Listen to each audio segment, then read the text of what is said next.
வணக்கம். இன்னைக்கு நான் எதை பற்றி பேச போகிறேன்னா, என்னைய பற்றி தான் பேச போகிறேன். என்னை பற்றி பேசுகிறது என்ன இருக்குது அப்படின்னு கேட்குறீங்களா? நான் என்னை பற்றி நான் என்ன ஏது என்னோடய பேர் என்ன அதெல்லாம் நான் இது பண்ண போகிறதில்ல. இன்றைக்கி ஒரு சம்பவம் நடந்துச்சு எனக்கு, அதை பற்றி தான் நான் ஷேர் பண்ணிக்கலாம் அப்படின்னு நினைக்கிறேன். அதாவது ஃபேஸ்புக்கில் ஒரு பதிவு பார்த்தேன். அது பதிவு எனக்கு ரொம்ப பாதிப்பாக இருந்தது. அதுக்கு கமெண்ட் போட்டுட்டு அதுக்கு என்னுடைய ஒரு வீடியோவையும் அங்கே நான் ஷேர் பண்ணியிருந்தேன். அந்த பதிவுக்கு இந்த வீடியோ பதிலாக இருக்கும் அப்படின்னு நினச்சி நான் ஷேர் பண்ணேன். ஸோ அந்த வீடியோவை அங்கேருந்து எடுத்து அந்த போஸ்ட் போட்டிருந்தவர் அவர் அந்த வீடியோவை போட்டு அதுக்கு அவருடைய என்னென்ன மனசில் நினைக்கிறாரோ அதெல்லாம் ஒரு கேப்ஷனாக கொடுத்து அந்த வீடியோ அவருடைய பேஜில் அவர் ஷேர் பண்ணியிருந்தார். அதுக்கு நிறைய பேர் கமெண்ட் போட்டிருந்தாங்க. ஸோ இது என்ன விஷயம் அப்படிங்கிறத சொல்லலாம் அப்படின்னு தான். இது சமயம் சார்ந்த விஷயம். நான் ஃபஸ்ட்டே சொல்லிடுறேன், எனக்கு தெய்வ நம்பிக்கை அதிகம் உண்டு. நான் என்ன அப்படின்னா, ஒரு சைக்காலஜிஸ்டாக இருந்தால் கூட சைக்காலஜிஸ்ட்டுக்கு தெய்வ நம்பிக்கை இருக்கக்கூடாது அப்படிங்கிறதெல்லாம் லாஜிக் இல்லாத ஒரு விஷயம். அதெல்லாம் சொல்லியிருக்காங்க, அதெல்லாம் நான் சொல்ல போகிறேன். அதனால தான் ஃபஸ்ட்டே சொல்லிடுறேன், ஓகேவா? ஸோ எனக்கு தெய்வ நம்பிக்கை இருக்குது, என்னால் தெய்வத்தை உணர முடியுது, அதனால் நான் தெய்வ நம்பிக்கையோடு இருக்கேன், அவ்வளோதான் விஷயம், சரிங்களா? ஸோ இப்போ என்னென்ன போஸ்ட் வந்தது, நம்ம என்னென்ன ரிப்ளை பண்ணோம் அப்படிங்கிறத நான் உங்களுக்கு இது பண்ணிடுறேன். ஒரு ஃபோட்டோ போட்டு காமிக்கிறேன். இந்த ஃபோட்டோவில் பார்த்தீங்கன்னா உங்களுக்கு தெரியும் என்னென்ன அவங்க பதிவு போட்டிருக்காங்க அப்படிங்கிறது உங்களுக்கு நல்லாவே தெரியும். நான் சைவ சமயத்தை சேர்ந்தவள், சைவ சமயத்தின் தலைவராக கருதப்படுகிறவர் சிவபெருமான். ஸோ சிவபெருமானை அவமானப்படுத்துகிற மாதிரி ஒரு போஸ்ட் போட்டிருந்தா அதை பார்த்தும் பார்க்காம போகிற அளவுக்கு எனக்கு மனசு பக்குவம் பத்தாது. எனக்கு கோவம் வந்தால் நான் கமெண்ட் பண்ணுவேன். ஸோ இப்படி ஒரு போஸ்ட் போட்டுட்டு அதை பார்க்காம போகிறது தான் அறிவாளித்தனம் அப்படின்னா, அப்படிப்பட்ட அறிவாளித்தனம் எனக்கு தேவையில்லை. நான் முட்டாளாகவே இருந்துட்டு போகிறேன், சரிங்களா? ஸோ இப்படிப்பட்ட ஒரு பதிவுக்கு நான் என்ன ரிப்ளை பண்ணேன் அப்படிங்கிறத உங்களுக்கு தெரியணும் இல்லையா? ஸோ நான் என்ன ரிப்ளை பண்ணேன்னா, பாருங்கள், இதுதான் நான் ரிப்ளை பண்ணேன். அதாவது என்னென்னா, உங்கள் மைண்டில் என்ன இருக்கோ அதை பேஸ் பண்ணி தான் நம்ம பார்க்குற எல்லா விஷயமுமே நம்மளுக்கு தெரியும் அப்படின்னு சொல்லிட்டு நான் ரிப்ளை பண்ணியிருந்தேன். ஒரு சிம்பிள் கமெண்ட் தான், பார்த்தீங்கன்னா உங்களுக்கே தெரியும், 2 லைன் தான் போட்டிருப்பேன். ஸோ இதில் என்ன அப்படின்னா, மகாபாரதத்தில் ஒரு சிறந்த ஒரு உதாரணம் உண்டு. அதாவது நான் பார்க்கும்போது என்ன தெரியுது அப்படின்னு சொல்லிட்டு பாண்டவர்கள் கௌரவர்கள்கிட்டலாம் அவங்களுடைய குரு கேட்கும் பொழுது, தர்மன் மட்டும்தான் பார்க்குற எல்லா இடத்துலையுமே நல்லவர்களாக இருக்கிறாங்க அப்படின்னு சொன்னாங்க. ஸோ நம்ம பார்வையில் தான் எல்லாம் இருக்குது. ஸோ நம்ம பார்க்கும்போது எல்லாம் நம்ம மனசு நல்லா இருந்துச்சுன்னா பார்க்குற எல்லா விஷயமே நம்மளுக்கு நல்லா தெரியும். நம்ம மனசு கெட்டதாக இருந்ததா பார்க்குறது எல்லாமே நம்மளுக்கு கெட்டதாக தெரியும். நம்ம மனசு கேவலமாக இருந்ததுன்னா பார்க்குற விஷயங்கள் எல்லாமே நம்மளுக்கு கேவலமாக தான் தெரியும். ஸோ இந்த போஸ்ட் பொறுத்தளவில் எனக்கு அதுதான் தோணுச்சு. ஆனால் ரொம்ப நம்ம இன்வால்வ் ஆகிக்க வேண்டாம் அப்படிங்கிறதுனால நான் 2 கமெண்ட் தான் போட்டிருந்தேன். அதாவது என்ன போட்டிருந்தேன்னா, இதுதான், உங்கள் மைண்ட் எப்படி இருக்கோ அப்படி தான் உங்கள் சிந்தனையும் இருக்கும் அப்படின்னு சொல்லி போட்டிருந்தேன். கீழவே என்னுடைய வீடியோ லிங்க் ஒன்று கொடுத்துருந்தேன். ஏற்கனவே என்னோடய சேனல் எத்தனை பேர் பார்த்துருக்கீங்கன்னு தெரியாது. அதாவது சமீபத்தில் சரஸ்வதி அவர்களின் ஃபோட்டோ ஸ்டேஜில் இருக்கக்கூடாதுன்னு ஒரு டீச்சர் ராஜஸ்தானில் சொன்னாங்க. ஸோ அதை சொன்னதுனால அவங்கள சஸ்பெண்ட் பண்ணாங்க. அந்த மினிஸ்டர், கல்வி அமைச்சர் அவங்கள சஸ்பெண்ட் பண்ணாங்க. ஏன்னா இது நிறைய பேருடைய நம்பிக்கை, அதனால தான் அவங்கள ஸ்டேஜில் வச்சுருக்காங்க. நிறைய பேரோட நம்பிக்கையை நீங்கள் ஹர்ட் பண்ணுற மாதிரியும் அவங்கள அவமானப்படுத்துகிற மாதிரியும் நடந்துட்டுருக்கீங்க, அதனால் சஸ்பெண்ட் பண்ணுறேன் அப்படின்னு சொல்லி தான் சஸ்பெண்ட் பண்ணார். ஸோ இது ஒரு சம்பவம். எனக்கும் அதில் ஹர்ட் ஆகிருக்கு. அதாவது என்ன அப்படின்னா, நானும் நம்புகிறேன், சரஸ்வதிக்கு வருஷம் சரஸ்வதி பூஜை பண்ணுறவங்க நம்ம. சரஸ்வதி பூஜை எல்லாரும் பண்ணுறோம் இல்லையா? எதுக்காக பண்ணுறோம்? நம்ம செய்கிற தொழிலுக்காகவும் பண்ணுறோம், நம்ம வீட்டில் இருக்கிற குழந்தைகள் படிக்கிறதுக்காகவும் பண்ணுறோம். சரஸ்வதி அப்படிங்கிறவங்களே கல்விக்காக தான் உருவாக்கி வச்சுருக்கோம். இது எல்லாமே நான் அந்த வீடியோவில் தெளிவாக சொல்லியிருக்கேன். அதாவது சரஸ்வதி அப்படிங்கிறது கடவுள்னு நினச்சி தான் நீங்கள் கும்பிடணும் அப்படின்லாம் நான் சொல்லலை. அதில் தெளிவாக நான் சொல்லியிருக்கேன். அந்த வீடியோலாம் அவங்க பார்த்தாங்களா இல்லையான்னு கூட எனக்கு தெரியல. ஆனால் என்ன சொல்லிட்டாங்க, நீங்கள் மதவெறி பிடிச்ச மாதிரி பேசுகிறீங்க அப்படிங்கிற மாதிரி எனக்கு ஒரு முத்திரையை குத்திட்டாங்க. ஸோ அதனால தான் நான் என்ன, இல்லை நம்ம இதுக்கு ஒரு போஸ்ட்டு போட்டே ஆகணும் அப்படின்னு சொல்லிட்டு நான் போஸ்ட்டு போடுறேன். ஃபுல் டீட்டெயிலும் நான் இதில் கொடுக்குறேன். இது சம்மந்தமாக உங்களுக்கு என்ன கமெண்ட் பண்ணணும்னு தோணுதோ தயவு செஞ்சு கமெண்ட் பண்ணுங்கள். ஸோ எனக்கு தெரிஞ்சுக்கணும் இதை பற்றி. ஏன்னா இவங்கெல்லாம் ஏன் இப்படி பேசுகிறாங்க அப்படிங்கிறது எனக்கு சத்தியமாக புரியல. ஸோ என்ன நடந்தது அப்படிங்கிறத சொல்லிடுறேன். ஸோ இது வந்து ஒரு வீடியோ, அதுக்கு வந்து ஒரு போஸ்ட் போட்டிருந்தாங்க. அதுக்கு என்னோடய வீடியோ வச்சு நான் கமெண்ட்டில் ரிப்ளை பண்ணியிருந்தேன். இது வந்து முடிஞ்சு போச்சு, சரிங்களா? ஸோ இதுக்கப்புறம் வந்து அவங்க என்ன பண்ணாங்கன்னா, அந்த வீடியோவை எடுத்துகிட்டு போய் அவங்களுடைய பேஜில் போட்டு அதை வந்து ஒரு பெரிய கேப்ஷனாக வந்து டைப் பண்ணி, அவங்க மனசில் எல்லாம் தோணுதோ அதெல்லாம் டைப் பண்ணியிருந்தாங்க. ஸோ என்னெல்லாம் டைப் பண்ணி என்னோடய வீடியோவை அவங்க பேஜில் போட்டிருந்தாங்க அப்படிங்கிறத நான் சொல்லிடுறேன், சரிங்களா? ஸோ இதில் வந்து என்ன சொல்லியிருந்தாங்க அப்படின்னா, முதல் வார்த்தையே வந்துட்டு சாமி இருக்கா இல்லையா அப்படின்னு கேட்டிருந்தாங்க. கேட்டுட்டு அவரே பதில் சொல்லிட்டாரு, இல்லை அப்படின்னு பதில் சொல்லிட்டாரு. சொல்லிட்டு ஆனால் இருக்கும்னு நம்புகிற அந்த நம்பிக்கை தான் சாமி அப்படின்னு சொன்னார். அதாவது அந்த நம்பிக்கை இருக்கு இல்லையா, அதை தான் வந்து நம்ம வந்து சாமின்னு நினச்சிக்கணும், அந்த நம்பிக்கை தான் மனுஷனுக்கு தேவை அப்படிங்கிறத அவர் சொல்கிறாரு. சரி, அது எப்படியெல்லாம் சொல்லியிருக்கலாம்? எப்படிலாம் சொல்லியிருக்காங்கன்னா, நாள் ஆரம்பிக்கும் போதும் முடியும் போதும் சாமி கும்பிட்டு திருநீர் வைத்து கொள்வது எனது வழக்கம். அது ஒரு மன திருப்திக்கு தான். என் வேலையை நான் தான் பார்த்துக்கணும், சாமி வந்து பார்க்காது. பட் சாமி கூட இருக்குங்கிற நினைக்கிற அந்த தைரியம், அந்த நம்பிக்கை வந்து நம்ம எல்லாம் செய்கிற வேலைக்கு நம்மளுக்கு தைரியத்தை கொடுக்கும். அந்த நம்பிக்கை வந்து நம்மளுக்கு தைரியத்தை கொடுக்கும் அப்படின்னு சொல்லியிருக்காரு. அதாவது டெய்லி நான் வந்து நெத்தியில் திருநீர் வச்சுக்கிறேன் அப்படிங்கிறதுக்காக நான் வந்து கடவுள் பக்தியாக இருக்கணும்னு அவசியம் கிடையாது. நான் என்னைய சொல்லலை, அவரை சொல்கிறேன். ஸோ டெய்லி குளிக்கிறேன், டெய்லி வந்து நான் வந்து திருநீர் வச்சுக்கிறேன், இது வந்து ஒரு நம்பிக்கைக்காக தான் அப்படிங்கிறது அவருடைய கருத்து. இருந்துட்டு போகட்டும், நான் வந்து இருக்கக்கூடாதுன்னுலாம் சொல்லலை. அதுக்கப்புறம் என்ன சொல்லியிருக்காரு, நான் வந்து ஊருக்கு வரும்போதெல்லாம் வந்துட்டு நாங்கள் திருச்செந்தூர் போவோம், எங்கள் குலசாமி கோயிலுக்கு போவோம், அப்புறம் வந்து அம்மாயி சமாதிக்கு போவோம். இங்கெல்லாம் போயிட்டு நாங்கள் வந்து எல்லாருமே கும்பிடுவோம். அது மட்டும் இல்லை, நான் வந்து ஒரு குறிப்பிட்ட ஒரு வருஷம் சொல்லி அந்த வருஷத்துலேருந்து நான் வந்து சபரிமலைக்கு போயிட்டுருக்கேன். மாலை போட்டு சபரிமலைக்கு போவேன். ஸோ இதெல்லாம் வந்து எனக்கு வந்து ஒரு பெரிய திருவிழா மாதிரி இருக்கும். ஸோ திருவிழா கொண்டாட்டம் மாதிரி இருக்கும் மனசுக்குள்ளே அப்படிங்கிறத அவர் சொல்லியிருக்காரு. ஸோ சொல்லிட்டு, ஆனாலும் அதே நேரம் என் அறிவுக்கு கொள்ள முடியாத சம்பவங்களை அப்போதே அங்கேயே எதிர்ப்பேன் அப்படின்னு சொல்லியிருக்காரு. அதாவது அவருடைய அறிவுக்கு வந்து எதெல்லாம் ஏற்றுக்க முடியலையோ, அதாவது சபரிமலைக்கு போகிற இடத்துலையும் சரி, அவங்களுடைய குலசாமி கோயில்லையும் சரி, இல்லை வேற எந்த கோயிலுக்கு போனாலும் சரி, அவருடைய அறிவுக்கு ஏற்றுக்கொள்ள முடியாத சம்பிரதாயங்களை அப்போதே அங்கேயே எதிர்ப்பேன் அப்படின்னு சொல்லியிருக்காரு. ஸோ இது வந்து உங்களுடைய விருப்பம். உங்களுக்கு பிடிச்சிருக்கா பிடிக்கலையான்னு சொல்கிறதுக்கு உங்களுக்கு ஃபுல் ரைட்ஸ் இருக்குது. நீங்கள் சொல்ல போகிறது உங்களை சார்ந்தவங்கக்கிட்ட தான், வெளியில் கிடையாது. ஸோ நீங்கள் சொல்லலாம்.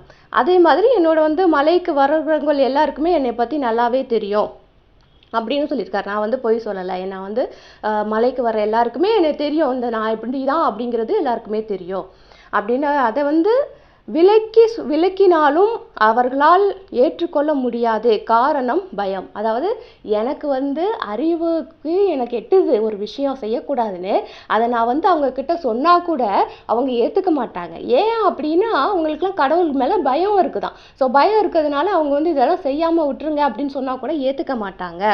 அதாவது சாமிக்கு எதிராக தவறாக பேசினா கெட்டது நடந்துடும், சாமி கண்ணை குத்திடும்னு பயம். இருக்கட்டுமே, அதனால என்ன, அது வந்து உங்களை வந்து எந்த விதத்தில் பாதிக்குது? நீங்கள் தான் பயப்பட மாட்டீங்களே. அவங்க பயந்து இருந்துட்டு போகிறாங்க. அவங்க பயந்து இருக்கிறதுனால 4 நல்ல விஷயம் பண்ணால் நல்லது தானே, கெட்ட விஷயங்களை பண்ணாமல் இருந்தால் நல்லது தானே. பயம்னு ஒன்று இருந்தால் தான் மனுஷன் வந்து கெட்ட விஷயங்களை பண்ணாமல் இருப்பான். பயமே இல்லாத வாழ்க்கை அப்படிங்கிறது வந்து நல்ல வாழ்க்கையாக கண்டிப்பாக இருக்கவே இருக்காது. ஸோ பயம்ங்கிறது நல்ல விஷயந்தான், கண்டிப்பாக இருக்கும். அதாவது சாமி கண்ணை குத்திடும்னு பயமாக இருக்கட்டும், பயம் இருக்கட்டும், நல்ல விஷயந்தான். நாங்கள் சொல்வதை கேட்டு நடக்க வேண்டும், அதுதான் சரி. எதிர்த்து பேசினால் சாமி கண்ணை குத்துன்னு பயத்தை விதைத்து தான் எந்த மதமும் வளர்க்கப்படுகிறது.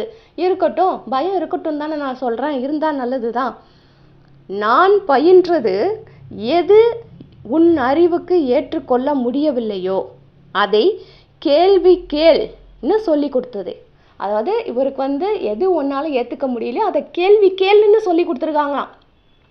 நான் என்ன கேட்குறேன், கேள்வி கேளுன்னு சொல்லி கொடுத்துருக்காங்களே, அதை அடுத்தவங்க மனசை புண்படாமல் கேளுன்னு சொல்லி கொடுக்கலையா?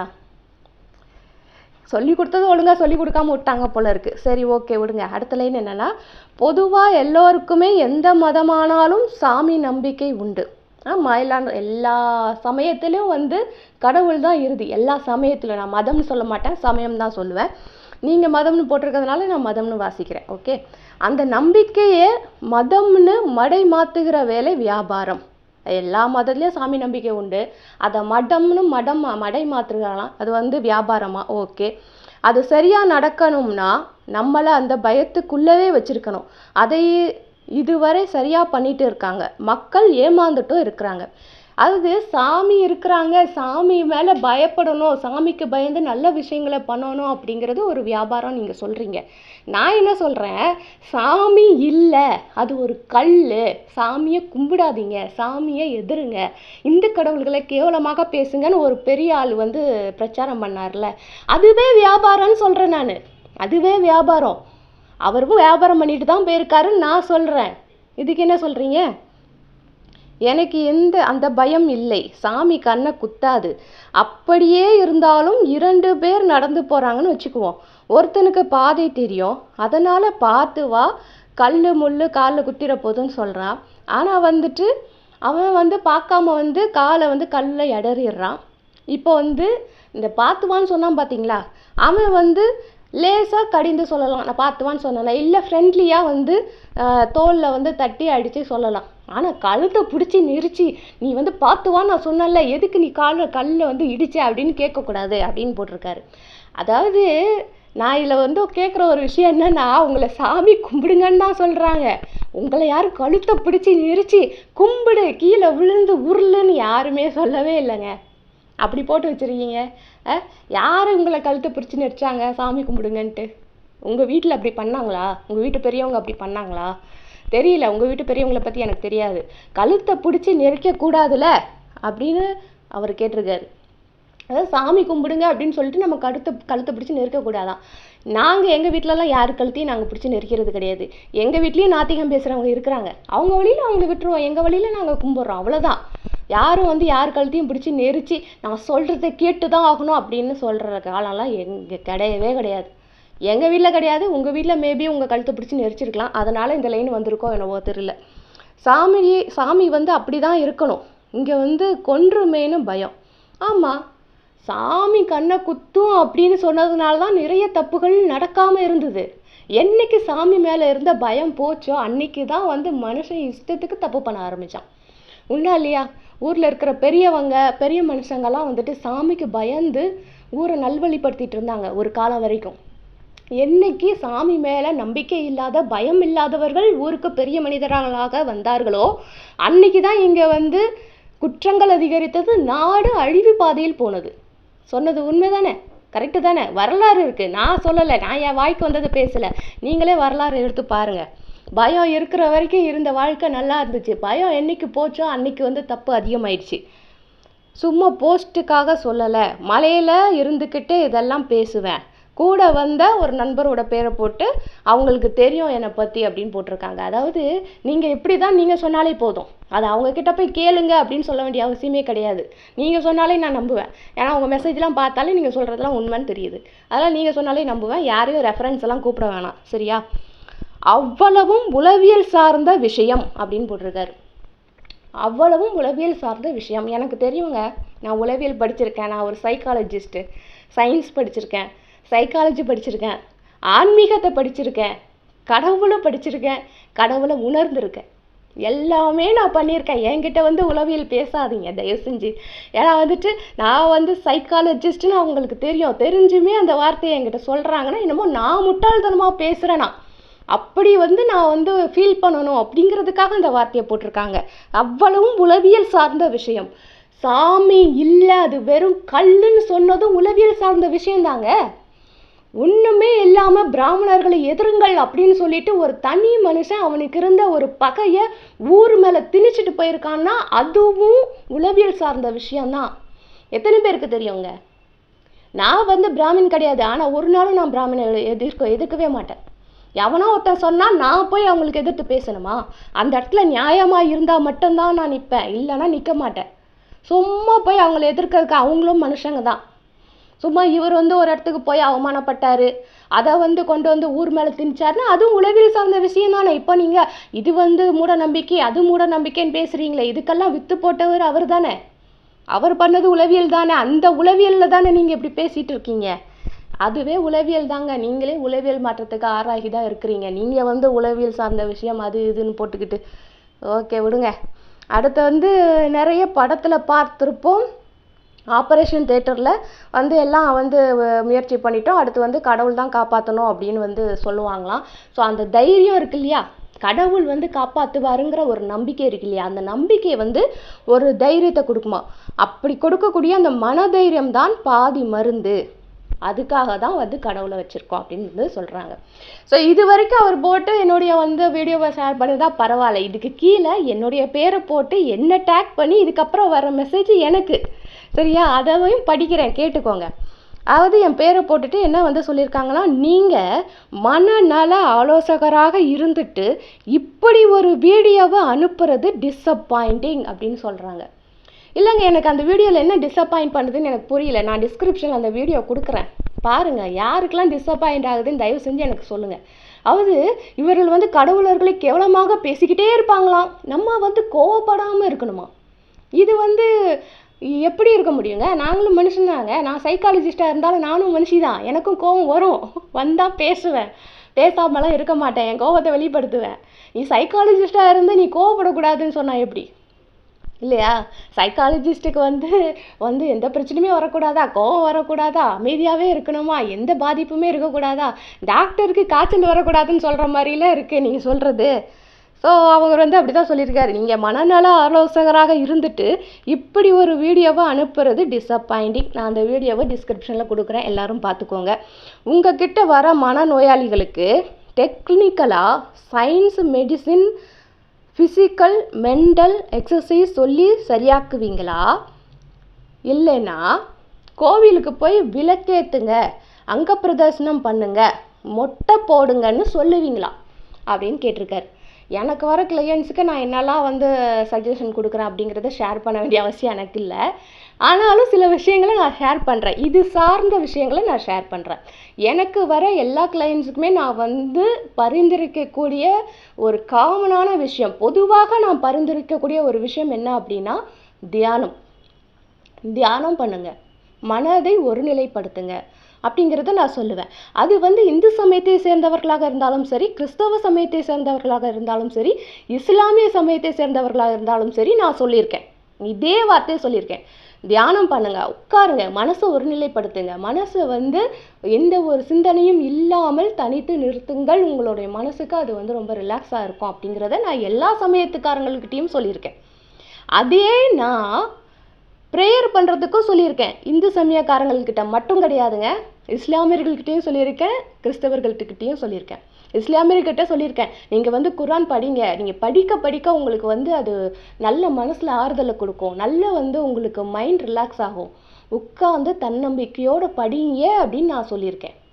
அதே கிறிஸ்தவர்கள்கிட்ட ஒரு ஃபேமிலியில் பிரச்சனை வரும்போது நான் சொன்னேன், நீங்கள் வந்து ஃபேமிலியில் எல்லாரையும் கூட்டு வச்சு ஒரு ஃபேமிலி ப்ரேயர் அப்படிங்கிறத ஞாயிற்றுக்கிழமை பண்ணுங்க.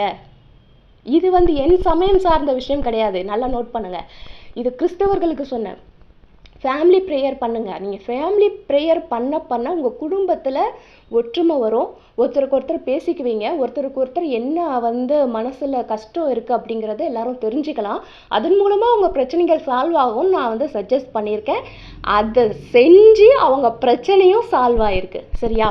இதில் வந்து கேட்டிருக்காருல, நீ வந்து கோயிலுக்கு போய் விளக்கேற்றுங்க, அங்க பிரதர்சனம் பண்ணுங்க, மொட்டை போடுங்கன்னு சொல்லுவீங்களான்னு கேட்டிருக்கீங்கல்ல, அதுக்கு இதுதான் பதில்.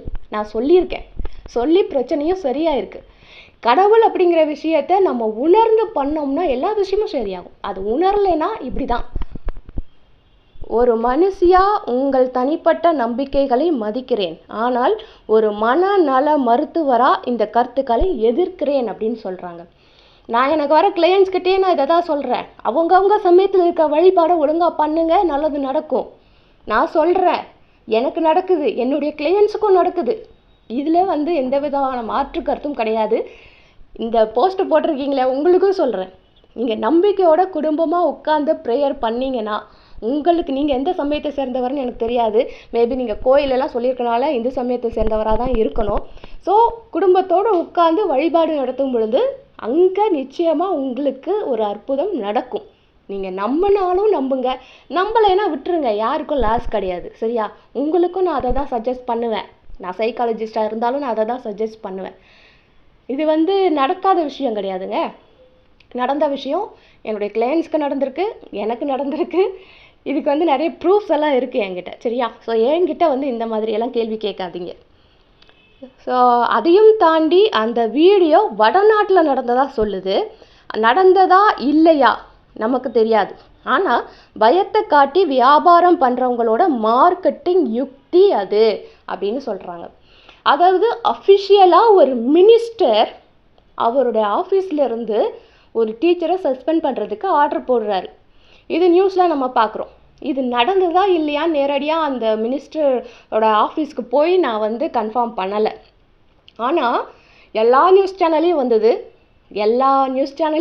நோட் பண்ணுங்கள்.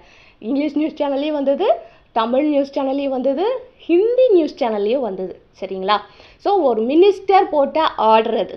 அந்த மினிஸ்டர் ஆர்டர் போட்டதுனால தான் அது அவ்வளோ பெரிய பிரச்சனையாக உலகத்துக்கு தெரியவே வந்தது. ஸோ இது வந்து நடக்கலை அப்படின்னு நீங்கள் சொன்னீங்கன்னா அது எவ்வளோ பெரிய அப்பத்தம் அப்படிங்கிறது எனக்கு தெரியல. ஒருவேளை நீங்கள் அந்த நியூஸ்லாம் பார்த்துருக்க வாய்ப்பு இல்லை அப்படிங்கிறது தெரியுது எனக்கு. ஸோ நியூஸ் பார்க்குற பழக்கம் இல்லையோ என்னவோ தெரில உங்களுக்கு. ஸோ அதாவது இந்தியா சார்ந்த நியூஸ் பார்க்குற பழக்கம் இல்லையான்னு எனக்கு தெரியல. ஸோ பார்த்துருந்தீங்கன்னா கண்டிப்பாக உங்களுக்கு இந்த விஷயம் தெரிஞ்சிருக்கணும். தெரியலை அப்படின்னா அதுக்கு நான் பொறுப்பாக முடியாது. நடக்கலைன்னு நீங்கள் வச்சுக்கோங்க. அது பொய்யான தகவல்னே வச்சுக்கோங்க. அந்த வீடியோவை ஏன் இவ்வளோ பெருசு பண்ணுறீங்க? பொய்யான தகவல்னா விட்டுற வேண்டியதானே? என்னங்க நீங்கள். அதுக்கப்புறம் என்ன சொல்லியிருக்காங்கன்னா, இது மாதிரி ஒரு சம்பவம் தமிழ்நாட்டில் நடந்ததா காட்டுங்களேன். இருக்காது. இங்கே அரசு அலுவலகங்களில் அஃபிஷியலாக சாமி படம் வைக்கணும், கும்பிடணும், மறுக்கக்கூடாதுன்னு யாரும் சொன்னாதான் வேலையை விட்டு தூக்குவாங்க. பட் நிறைய அலுவலகங்களில் இருக்குது நடைமுறையில், பட் கட்டாயம் கிடையாது. இருக்குதான், நிறைய அலுவலகங்களில் நம்ம வந்து கடவுளர்களோட ஃபோட்டோ பார்க்குறோம். இருக்குதான். இங்கே வந்து இருந்த சமயம் சைவ சமயம்தான். சைவம் சார்ந்து எல்லாருமே வந்து கும்பிட்டவங்க தான். ஆங்கிலேயர்கள் இருந்த காலகட்டத்திலேயே இங்கே வந்து ஆஃபீஸில் வந்து சைவம் சமயம் சார்ந்த கடவுளர்களின் ஃபோட்டோக்களோ சிலைகளோ வைக்கப்பட்டிருந்தது நிஜம், உண்மை. சுதந்திரம் கிடைச்சதுக்கு அப்புறமும் வச்சாங்க, உண்மை. ஏன்னா அவங்க தான் பேஸிங்க. அவங்க பேஸாக இருக்கிறதுனால அவங்க ஃபோட்டோ இருக்க தான் செய்யும். எல்லா இடத்துலையும் பிள்ளையார் இருப்பார். இங்கே பிள்ளையாரை வந்து ஒரு அம்மா வந்து கலெக்டர் அம்மா ஆஃபீஸ்லேருந்து தூக்கி வெளியில் வச்சாங்க. பெரிய சர்ச்சையாயிடுச்சு. இங்கே வந்து என்ன கேட்டிருக்கீங்க, அது மாதிரி ஒரு சம்பவம் தமிழ்நாட்டில் நடந்ததா காட்டுங்களேன் அப்படின்னு கேட்டிருக்கீங்க. கன்ஃபார்முங்க. நான் இப்போ தான் சொன்னேன் நீங்கள் நியூஸ்லாம் பார்க்க மாட்டிங்களா அப்படின்ட்டு. இந்த கேள்வி நீங்கள் கேட்டதுலதே தெரியுது நீங்கள் வந்து நியூஸ் வந்து ஒழுங்காக பார்க்குறது இல்லை அப்படின்ட்டு. அதுவும் தமிழ்நாட்டை சேர்ந்த நியூஸை நீங்கள் பார்க்குறதே இல்லைன்னு தெரியுது. ஏன்னா இந்து கடவுளர்களை கொச்சைப்படுத்தி பேசுகிறதோ, இந்து கடவுளர்களை வந்து கேவலப்படுத்துகிறதோ நாளைக்கு ஒரு நியூஸ் வருது. நீங்கள் இப்போ கூட போய் நியூஸ் வச்சு பாருங்கள், தமிழ்நாடு நியூஸ் வச்சு பாருங்கள். இன்றைக்கி கூட ஒரு சம்பவம் நடந்திருக்கலாம், தெரியல. நாள் முடிஞ்சாதான் தெரியும் இன்றைக்கி நடந்ததா இல்லையா அப்படிங்கிறது. ஸோ இன்றைக்கி கூட நடந்திருக்கலாம். ஒரு கலெக்டரே ஒரு பிள்ளையார் சிலையை அவங்க வந்து வேற்று மதத்தை சேர்ந்தவர்கள், சரியா? வேற்று மதத்தை சேர்ந்த ஒருத்தர் அடுத்த மதத்துக்கு கண்டிப்பாக மரியாதை கொடுக்கணும். ஆனால் அதை கேவலப்படுத்தணும் அப்படிங்கிற நோக்கத்திலே அவங்க பண்ணாங்க. அப்படி பண்ணால் கூட சரி பண்ணிட்டு போங்க அப்படின்னு விட்டுட்டாங்க. வேறு எதுவுமே பண்ணலையே. ஒரு கலெக்டர் ஒரு பொறுப்பான இடத்துல இருக்கிறவங்க அவங்களே இவ்வளோ கேவலமான வேலையை பார்க்கும்போது அதுக்கே இங்கே தண்டனை கொடுக்க ஆள் இல்லை. அப்புறம் என்னங்க, நீங்கள் வந்து முதல்ல போய் நியூஸை பாருங்கள். என்ன தமிழ்நாட்டில் நடந்ததா வெளிநாட்டில் நடந்ததா? தமிழ்நாட்டில் இருக்கிற அப்டேட்டே இல்லாத ஆளெல்லாம் என்னைய கேள்வி கேட்டுட்ருக்கீங்க, நானும் பதில் சொல்லிட்டுருக்கேன். சரி, ஓகே. அதுக்கப்புறம் கடைசி பத்திக்கு வந்துட்டாங்க. என்ன அப்படின்னா, சாமி இருக்கா இல்லையான்னு ஒரு கொஸ்டின் மார்க் போட்டு அடுத்த லைன்லேயே இல்லை. ஆனால் சாமி இருக்குங்கிற நம்பிக்கை இருக்குல்ல, அதுதான் சாமி. நன்றி வணக்கம் அப்படின்னு முடிச்சிருந்தார். அதாவது உலகநாயகன் கமலஹாசன் இருக்கார்ல, அவர் பேசுகிறது கூட எனக்கு புரிஞ்சிருங்க. நீங்கள் பேசுகிறது வந்து எனக்கு புரியவே இல்லை, சரிங்களா? எனக்கு புரியலை. எனக்கு அந்த அளவுக்கு அறிவு இல்லை அப்படின்னே வச்சுக்கோங்க, சரியா? அதாவது நம்பிக்கை தான் கடவுள் அப்படிங்கிறத நீங்கள் சொல்கிறீங்க. நான் வந்து கோயிலுக்கு போவேன், மலைக்கு போவேன், மாலை போடுவேன், எல்லாம் பண்ணுவேன், ஆனால் கடவுள் இல்லைன்னு சொல்லுவேன். இது வந்து ஏன்னா உங்களை வந்து எந்த லிஸ்ட்டில் சேர்க்குறதுன்னு எனக்கு தெரியல. ஸோ அவர் வந்து ஒரு இது போட்டிருந்தாரு. ஸோ அதுக்குண்டான லிங்க் எல்லாமே நான் கீழே டிஸ்கிரிப்ஷனில் கொடுக்குறேன், வேணும்னா நீங்கள் ரெஃபரன்ஸ் போய் பார்த்துக்கோங்க மக்களே. அந்த மாதிரி ஒரு இவ்வளோ நீட்டமான ஒரு டிஸ்கிரிப்ஷன் மேலே போட்டுட்டு ஒரு கேப்ஷன் போட்டுட்டு அதுக்கு கீழே இந்த சரஸ்வதி பற்றி நான் போட்டிருந்த அந்த வீடியோவை லிங்க் பண்ணி இவரோட பேஜில் இவர் போட்டார். ஸோ அதில் இன்னொருத்தர் வந்து மெசேஜ் பண்ணியிருந்தார், கமெண்ட் பண்ணியிருந்தார். ஸோ அதுலேயும் நான் கமெண்ட் பண்ணியிருந்தேன். என்னோட வீடியோ போட்டிருக்காங்கல்லங்க, நான் கமெண்ட் பண்ணணும்ல, இவ்வளோ போட்டிருக்காரு எழுதி, அதுக்கு நான் கமெண்ட் பண்ணாமல் இருக்கக்கூடாது இல்லையா?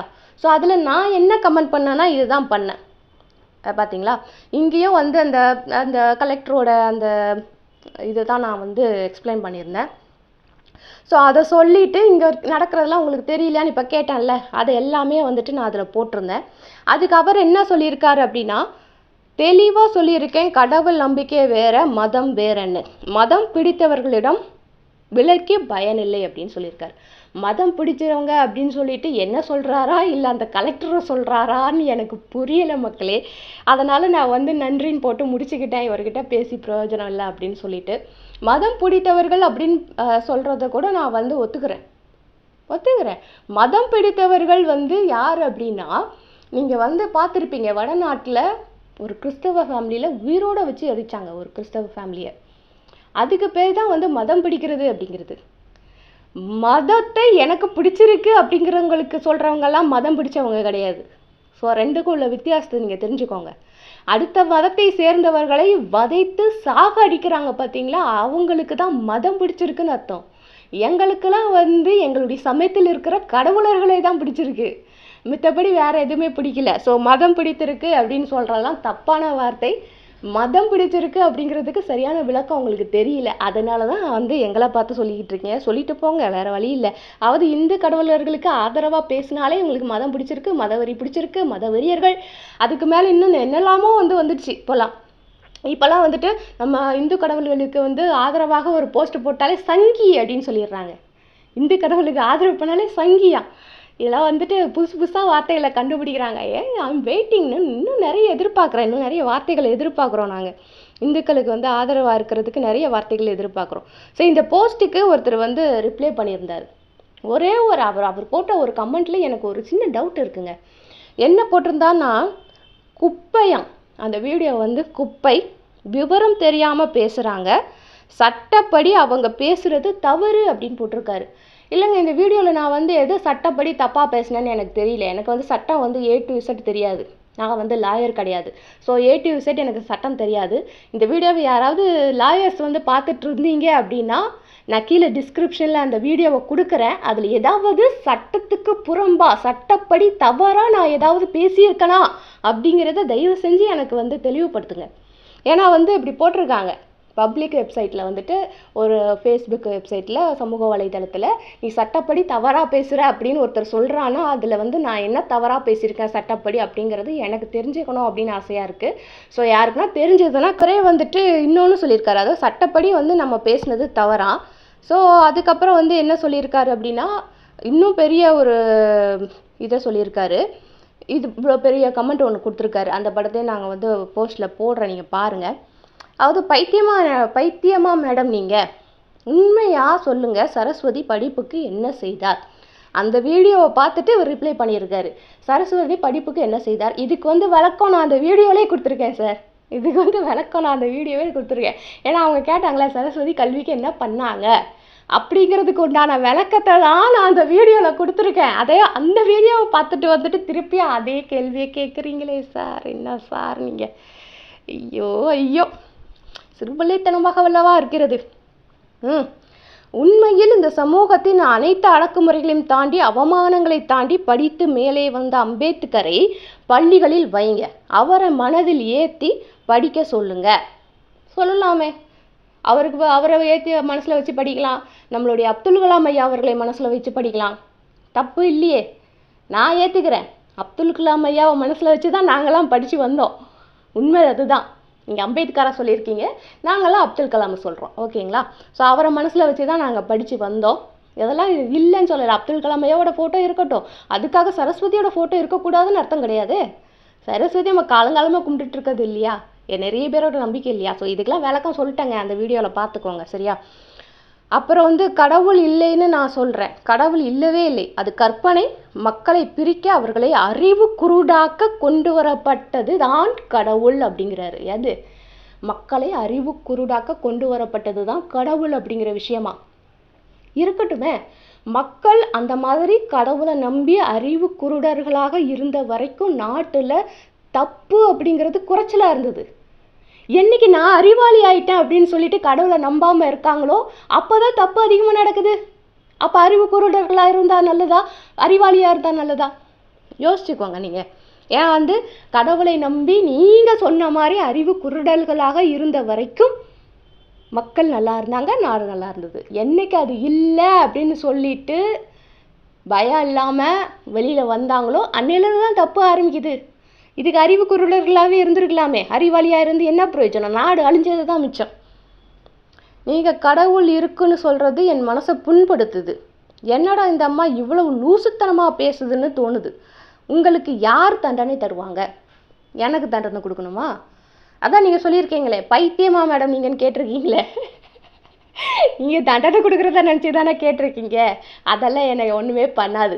எங்களுடைய டிபார்ட்மெண்ட்டில் மனநலம் பாதிக்கப்பட்ட பயங்கரமாக பாதிக்கப்பட்டவர்களை கூட நாங்கள் வந்து பைத்தியம்னு சொல்ல மாட்டோம். அவங்களுக்கு வந்து மனநலம் பாதிக்கப்பட்டு இருக்கிறது, அவ்வளோதான். அது நலம் ஆயிடுச்சுன்னா அவங்க சரியாயிடுவாங்க. அந்த பைத்தியம், முட்டாள் இந்த மாதிரி வார்த்தைகளெல்லாம் நாங்கள் யூஸ் பண்ண மாட்டோம்.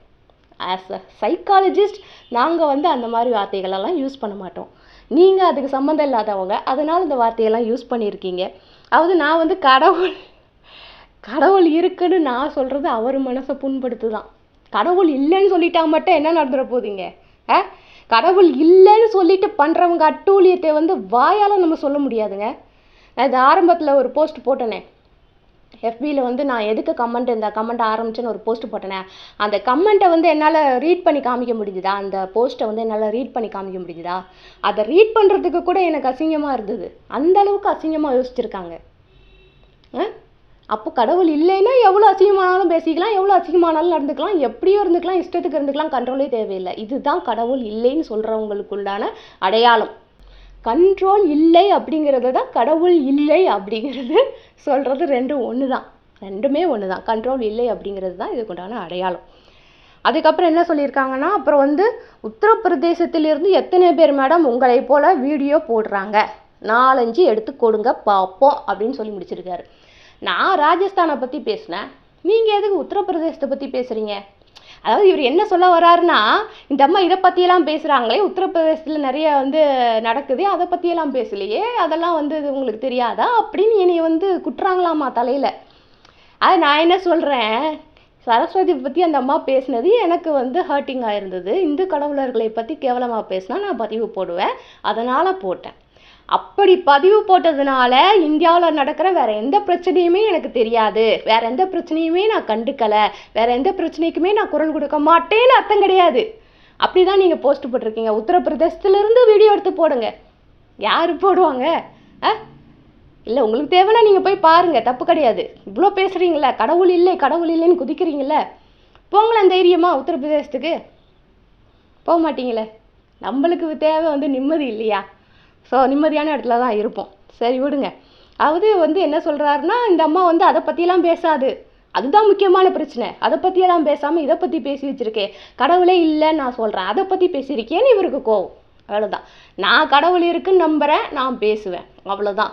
உங்களுக்கு தேவைன்னா உத்தரப்பிரதேசத்தை பற்றி நிறைய வீடியோஸ் வருது யூடியூப்பில், எடுத்து பாருங்கள். நீங்கள் பார்க்காம இருக்கிறதுக்கு நான் பொறுப்பாக முடியாது, நான் வீடியோஸ் எடுத்து உங்களுக்கு அனுப்பவும் முடியாது. உங்களுக்கு தேவைன்னா நீங்கள் சர்ச் பண்ணி பார்த்துக்கோங்க, சரியா? அதுக்காக நான் வந்து அதை பற்றியெல்லாம் கவலைப்படலைன்னு அர்த்தம் கிடையாது, அதையும் மைண்டில் வச்சுக்கோங்க. ஸோ இதை பற்றி தான் நான் வந்து ஒரு பதிவு போடணும் அப்படின்னு ஆசைப்பட்டேன். நான் வந்து அவங்க கடவுளர்களை கேவலமாக பேசினதுனால நான் வந்து ஒரு ரிப்ளை கொடுத்தேன்.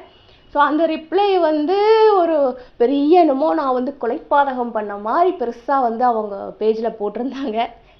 அதையெல்லாம் வந்து ஷேர் பண்ணணும்னு எனக்கு தோணுச்சு. கரெக்டு தானேங்க? நம்மளை பற்றி யாராவது குறை சொன்னால் நம்மளுக்கு கோவம் தானே வரும். எல்லாருக்கும் உண்டான குணம் தானே. சைக்காலஜிஸ்ட் அப்படிங்கிறதுனால இந்த குணம் இல்லாமல் போயிருமா என்ன? எனக்கு நிறையவே இருக்குது. நான் அப்படி தான் பண்ணுவேன், நான் அப்படி தான் பேசுவேன், நான் கடவுளுக்கு சப்போர்ட் தான் பண்ணுவேன். கடவுள் நம்பிக்கை எனக்கு இருக்க தான் இருக்கும், என் உயிர் இருக்கிற வரைக்கும் இருக்கும். அதை யாராலும் மாற்ற முடியாது. எனக்கு மட்டும் இல்லை, கடவுளை உணர்ந்த எவரையுமே உங்களால் மாற்ற முடியாது. கடவுளை உணராத முட்டாள்களை மட்டும்தான் உங்களால் மாற்ற முடியும் கடவுள் இல்லைன்னு சொல்கிறதுக்கு. கடவுளை உணர்ந்தவர்களை உங்களால் ஒருபோதும் மாற்ற முடியாது. சரி, இதெல்லாம் நான் ஷேர் பண்ணணும்னு நினச்சேன்.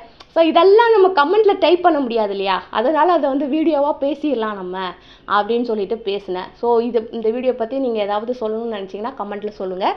அண்ட் நான் இந்த நிறைய 2-3 இடத்துல கமெண்ட் போடுங்கன்னு சொல்லியிருந்தேன். ஸோ அது உங்களுக்கு புரிஞ்சுதுன்னா அதை பற்றி கமெண்ட் போடுறதா இருந்தாலும் போடுங்க.